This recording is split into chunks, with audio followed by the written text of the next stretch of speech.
जय माता दी। हर हर महादेव। कैसे हैं आप सब लोग? चलिए, आज मैं आपको ये बताती हूँ कि आपने जो घर में शंख रखा होता है, तो उस शंख में ना आप थोड़ा सा आ, गंगा जल भर के रखें। पूरा भरने की ज़रूरत नहीं है, थोड़ा सा, यानी जो गंगा जल की बॉटल है उससे 2 ढक्कन मान के चलिए, 3 ढक्कन, इतना आप गंगा जल जो है ना शंख में डाल के रखा करें, और ये शुभ होता है घर के लिए। और अगर ये गंगा जल, शंख में रखा हुआ गंगा जल, अब आप जब शंख बजाएंगे, उठाएंगे, या फिर नहीं भी बजाते शंख, तो उसमें से थोड़ा सा गंगा जल अगर आपने अपने ऊपर छिड़क लिया, तो सभी तीर्थों पे स्नान का फल मिलता है। तो मैं जब भी अपना शंखनाद करती हूँ पूजा के समय, तो मैं वो पूरा का पूरा जल अपने ऊपर डाल लेती हूँ। तो ये आप ज़रूर करें। तो कितनी अच्छी बात है ना। तो ये चीज़ें, छोटी छोटी चीज़ें हैं, पूजा में आप करने से आपको आपके पुण्य बढ़ जाते हैं, पुण्य बढ़ जाते हैं। तो दूसरा, जो देवी देवताओं की जोत के बारे में मैं आपको बताती हूँ कि जो देवियाँ होती हैं ना, उनकी जोत जो होती है वो लंबी बत्ती की होती है। लंबी बत्ती से जोत जलानी चाहिए देवियों की, है ना। तो जो देवता हैं, देवताओं के शिव हैं, विष्णु भगवान हैं, हनुमान जी हैं, इनकी गोल जोत चढ़ती है। तो फिर आप कहेंगे चौमुखा दीपक जलाना हो तो चौमुखा में तो गोल बत्ती जो है वो काम नहीं करेगी। तो चौमुखा में आप लंबी बत्ती का इस्तेमाल कर सकते हैं। तो दूसरा, आप घर में जैसे आपने जो तुलसी मैया रखी हुई है, बिल वृक्ष रखे हुए हैं, और अगर आपने शमी पत्तर रखा हुआ है, तो इससे अच्छी बात और कोई नहीं हो सकती। क्योंकि जो बेल वृक्ष के नीचे जो दीपक हम जलाते हैं ना, वो श्रीवर्धक होता है, लक्ष्मी वर्धक होता है। तो ज़रूर जलाना चाहिए। अगर घर में नहीं है तो आप बाहर भी जला सकते हैं। हमने तो गमले में रखा हुआ है, और बस उसी के नीचे आप जो है वो दीपक लगाएं। अगर रोज़ नहीं कर सकते आप, तो धूप तो कर सकते हैं सुबह शाम। अन्यथा प्रदोष वाले दिन, सोमवार वाले दिन ये कार्य ज़रूर करें। और तुलसी मैया जो है वो उनकी मंजरी ज़रूर उतारें। और तुलसी मैया को देखिए, कब कब चुनना है, कब नहीं चुनना है, ये आप सबको पता ही होगा। लेकिन तुलसी मैया की मंजरी जब आप उतारते हैं, तो देखो, नहीं उतारेंगे तो तुलसी मैया सूख जाती हैं। और जब मंजरी तुलसी मैया के शीश पे होती है, उनको बहुत कष्ट होता है। तो आप 3 ताली बजाएं। अगर आपको मंत्र उच्चारण नहीं आता है, 3 ताली बजाएं। और 3 ताली बजाएं, या फिर ताली बजा दें 2-3 बार, 4 बार ताली बजा के, हे तुलसी मैया, मैं आपको चुन रही हूँ, आपको पीड़ा इससे होती होगी, मुझे आज्ञा दीजिए, और ये तुलसी मंजरी में श्री हरि को अर्पण करूँगी। तो फिर आप वो चुन लें। और आपको ऐसे खींच खींच के नहीं तोड़नी, आपको एक हाथ से, 2 हाथों से नहीं तोड़नी है, एक हाथों से चुन के उनको, मंजरी को अलग करना है। मंजरी यानी उनके बीज होते हैं ना, बीज आ जाते हैं ऊपर, शीश पे भर जाती है बीजों से। हमेशा ये सेवा होती है तुलसी मैया की, ये आपको करते रहना चाहिए। इससे तुलसी माँ हरी भरी रहेंगी और आपको आशीर्वाद भी देती हैं। कि ये तुलसी जो है ना, वो लक्ष्मी मैया का भी रूप है, तो लक्ष्मी वर्धक भी होता है ये काम। और शमी पत्र है जहाँ, वहाँ शमी पत्र देखो शिव पे चढ़ते हैं, तो शमी पत्र तो भगवान को बहुत प्रिय है। और आपको पता है, शमी पत्र देवी को भी चढ़ते हैं, गणेश जी को भी चढ़ते हैं। बस ये 3 देव हैं जिन्हें चढ़ते हैं। काली मैया को शमी पत्र चढ़ाते हैं, देवी को हम लोग। तो ये आपको शायद नहीं पता होगा। दूसरा, शिवजी भगवान है, उन्हें अपना केतकी का फूल नहीं चढ़ता, और केवड़े का जल नहीं चढ़ता, केवड़े का इत्र नहीं चढ़ता। तो क्योंकि श्रापित हैं ये भगवान। इसमें कथा है, हमारे ग्रंथों में, शिव पुराण में कथा है। वो कथा आपको सबको पता होगी, या फिर मैं आने वाली वीडियो में बताऊंगी। तो इसीलिए केतकी के पुष्प को श्राप है, वो भगवान शंकर पे केतकी का पुष्प नहीं चढ़ता।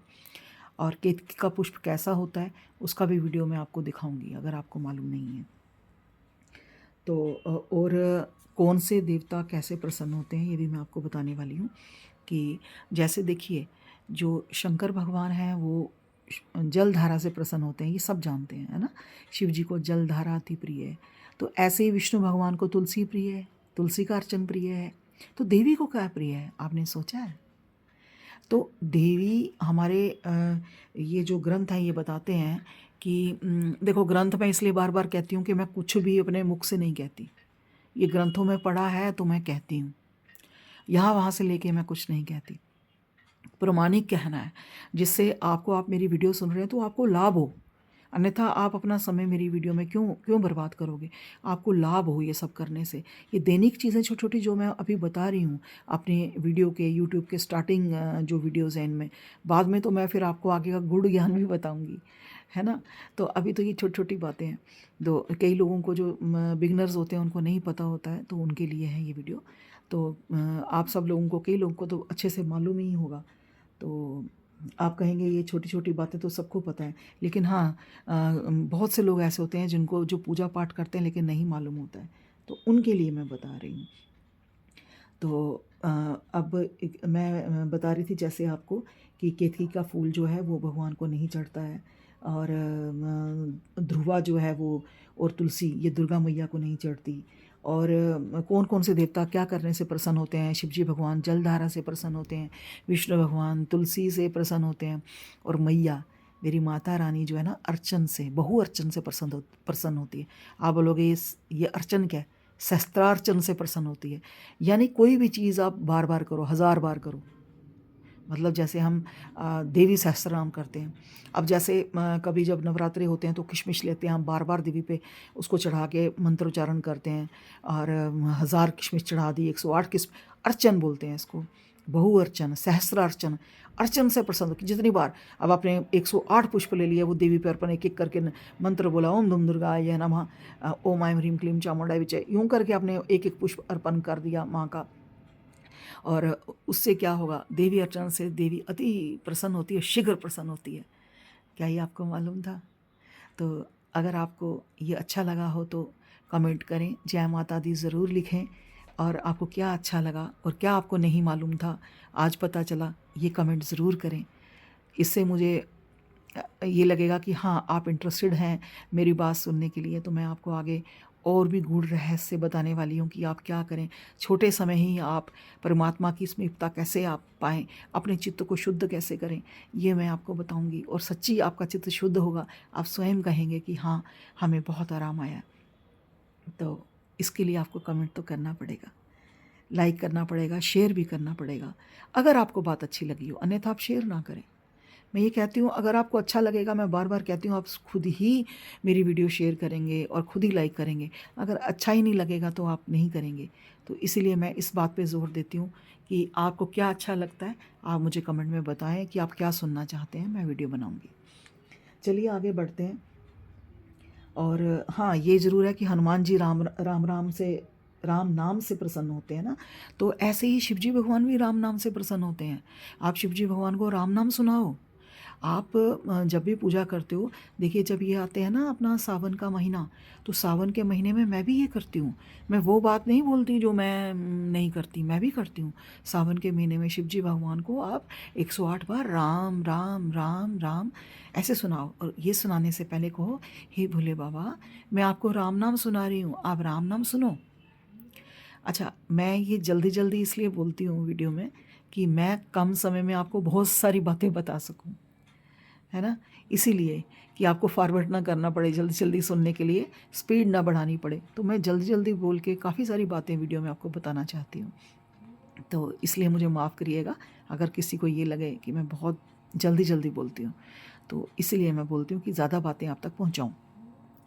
तो ऐसे ही सहस्त्र अर्चन का मैंने बताया आपको कि आप माँ का सहस्त्र अर्चन करें, और अर्चन करने से माँ प्रसन्न होती है। और माँ को हवन में जो है ना, वो केले में शहद, अगर आप, माँ को क्या पसंद है, लोग मुझे पूछते हैं माँ को क्या पसंद है, माँ को, तो कुछ चीज़ें मैं नहीं बताया करती थी कि लोग वैसे ही पूछते हैं, करते नहीं हैं। लेकिन अगर नवरात्रों में आप केले को शहद में भिगो के, और केले के आपको उसमें 5 टुकड़े करने हैं, सिर्फ 5 टुकड़े। एक केला ले लीजिए, उसके 5 टुकड़े करिए। और वैसे भी जो देवी पूजन करते हैं, जब कभी घर में हवन करते हैं, तो ये ज़रूर करना, शहद से इसको थोड़ा डिप करके, है ना, तो दुर्गा का मंत्र बोल के, कोई भी मंत्र दुर्गा का जो आप करते हो वो बोल के आप 5 बार ये केले के टुकड़े, आनंद ही आनंद हो जाएगा आपके घर में, इतनी प्रसन्न हो जाएंगी माँ। तो ये आप ज़रूर करना। तो ये छोटी छोटी चीज़ें हैं जिससे बहुत हाइप मिलता है ना, जंप मिलता है, भक्ति का जंप भी तो होता है। तो ये चीज़ें भक्ति का जंप है, ये भक्ति का जंप मिलता है इन चीज़ों से। तो ये छोटी छोटी चीज़ें जो भक्तों को पता होती हैं। और कई भक्त देखो, मैं तो अब सामने आई हूँ, और मैं भी 17-18 साल से छुपी ही रही, सामने नहीं आई, ना मीडिया के सामने आई, ना कुछ। क्योंकि भक्ति को प्राप्त करना होता है, तब करना होता है, तो छुपा हुआ ही रहता है, तब इंसान इन चीज़ों से सामने नहीं आता। तो ये माँ की इच्छा थी, तो माँ की इच्छा से मैं सामने आई। भाई अगर किसी का मेरे ज़रिए 2 बातें सुन के किसी का भला हो जाए, माँ भी शायद यही चाहती होगी। तो थोड़ा थोड़ा ज्ञान, थोड़ा सा ज्ञान, अज्ञानी ही हूँ, ज्ञान में कभी कोई पूर्ण होता ही नहीं है, मैं तो हुई नहीं। तो कुछ मुझे जो पता है माँ की गुड़ बातें, जो अनुभव से आई, कुछ परावानी से आई, कुछ साधना में आई, वो मैं आपसे बताऊं। क्योंकि सब कुछ ग्रंथों में नहीं लिखा होता है। कुछ चीज़ें देखो, जो पुराने ऋषि मुनि होते थे ना, तो वो क्या ग्रंथों का ज्ञान तो उनको था ही, लेकिन उनको परावानी भी होती थी। भगवान स्वयं बताते थे जो ग्रंथों में नहीं लिखा हुआ ना। तो कई कई ऐसे लोग हैं जो साधना करते हैं ना, तो उनकी बातें बिल्कुल सत्य होती हैं। मेरे साथ भी ऐसा होता था कि मैंने ग्रंथ तो तब नहीं पढ़े थे, और मुझे परावानी होती थी। और जब मैं वो चीज़ करती, मुझे परावानी, वो क्या, क्यों, कैसे, वो मैं अभी नहीं बताने वाली हूँ। तो वो होती थी, तो मैं जब देखती थी, वो मैं करती थी, और मुझे आश्चर्य होता था कि इस फूल का तो नाम तक मैं नहीं जानती, मुझे ये पता नहीं है कि ये करना कैसे है। तो वो जब मैं करती, और जब मैं कुछ समय बाद, 6 महीने, साल बाद, जब मैं ग्रंथ वो मेरे हाथ लगता, मैं पढ़ती, तो सेम वही चीज़ विस्तार से लिखी होती। और मैं हैरान होती, क्योंकि मेरे मन में संशय आता था, ये मुझे पता चला है, क्या ये सत्य है? क्योंकि परावानी, वो आप जब कपाल से अमृत टपके, परावानी देवी देवता जोड़ते हो, बताते, लेकिन वो वही बताते जो ग्रंथों में होता।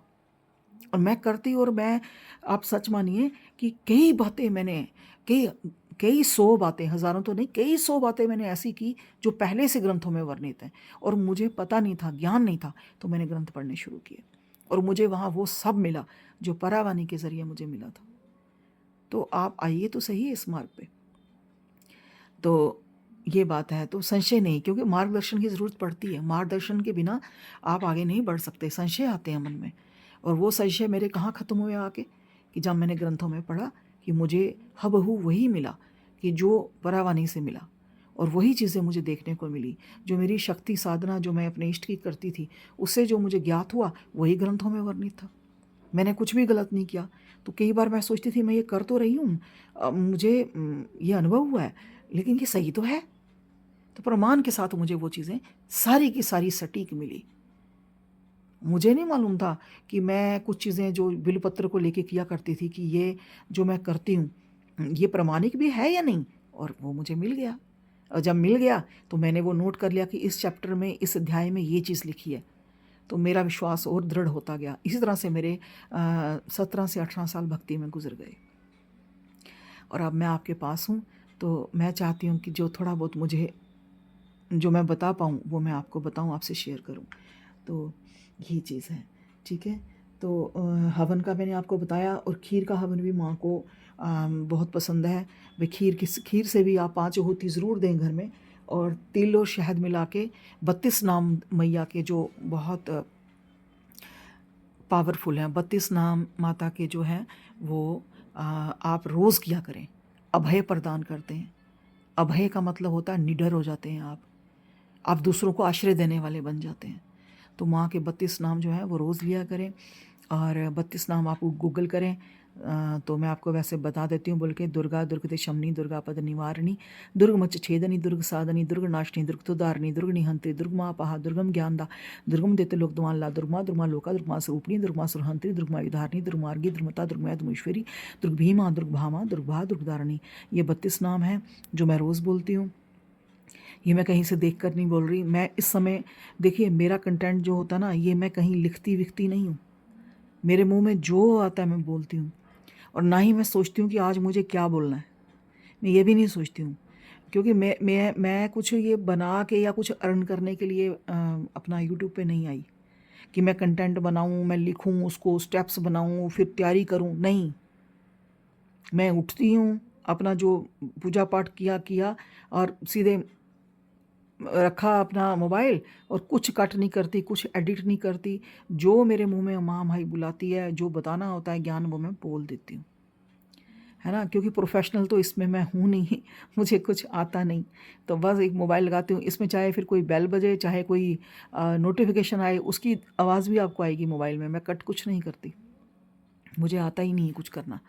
तो इसलिए सीधा साधा सा वीडियो बना देती हूँ, और कुछ भी ऐसा लिखती नहीं हूँ कि आज मुझे क्या बोलना है या मैं क्या, बस मुझे लगता है कि माँ बुला देगी, माँ बुलवा देगी। जो भक्तों को चाहिए होगा, इसमें से जो जो जिसको चाहिए होगा वो मिल जाएगा।